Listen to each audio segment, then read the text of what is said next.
Akses jalan merupakan infrastruktur mutlak dalam membangun kawasan termasuk di Ibu Kota Nusantara atau IKN Nusantara di Kalimantan Timur. Tak heran saat ini pemerintah mengebut pembangunan akses jalan di IKN Nusantara, baik jalan di kawasan IKN Nusantara maupun akses jalan menuju kawasan tersebut dari berbagai daerah penyangga. Seperti diketahui, Kementerian Pekerjaan Umum dan Perumahan Rakyat terus mengebut pekerjaan infrastruktur Ibu Kota Nusantara. Salah satunya dengan membangun Imers Tunnel atau tol di bawah laut yang menghubungkan IKN dengan Balikpapan, Kalimantan Timur. Progres pembangunan tol bawah laut menuju IKN dibeberkan oleh Ketua Satgas Pelaksana Pembangunan Infrastruktur IKN Danis Hasumadilaga. Dalam video TikTok yang diunggah di akun @kemenpupr pada Rabu 1 Februari, ia menjelaskan Kementerian PUPR sudah membangun Jembatan Balang. Jembatan Balang akan tersambung dengan jalan tol menuju tol bawah laut ke IKN dan Balikpapan. Sudah berjalan pembangunan akses jalan tol seksi 5, kata Danis. Akses jalan tol ini akan menyambung ke arah Jembatan Balang Besar dan Jembatan Balang Kecil, panjangnya kurang lebih 6,3 km. Pembangunan tol bawah laut menuju IKN sudah diungkapkan oleh Kementerian PUPR sejak Januari 2022 lalu.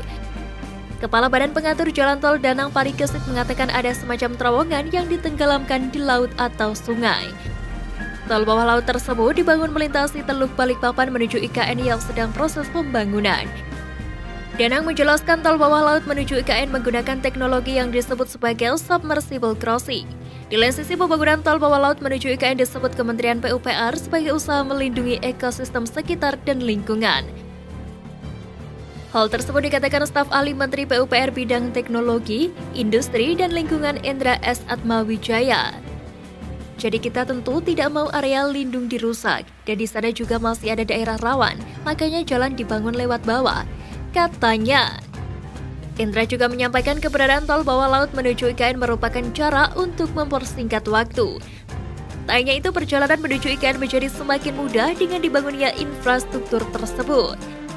Dibangunnya tol bawah laut menuju IKN diklaim Kementerian PUPR sebagai proyek yang terdalam di dunia. Menteri PUPR Basuki Hadi Mulyono mengatakan panjang dari tol bawah laut menuju IKN mencapai 1,5 km. Kendati begitu, Basuki tidak membeberkan berapa kedalaman tol bawah laut yang akan dibangun menuju IKN. Namun ia menyampaikan bahwa pembangunan proyek itu dimulai pada tahun ini setelah melalui proses lelang atau tender. Pembangunan tol bawah laut menuju IKN ternyata memakan anggaran yang tidak sedikit. Diberitakan oleh konten sebelumnya perlu biaya sebesar 3 triliun rupiah untuk menghubungkan IKN dengan Balikpapan dan Samarinda. Tol bawah laut di IKN juga digadang-gadang sebagai tol bawah laut pertama di Indonesia.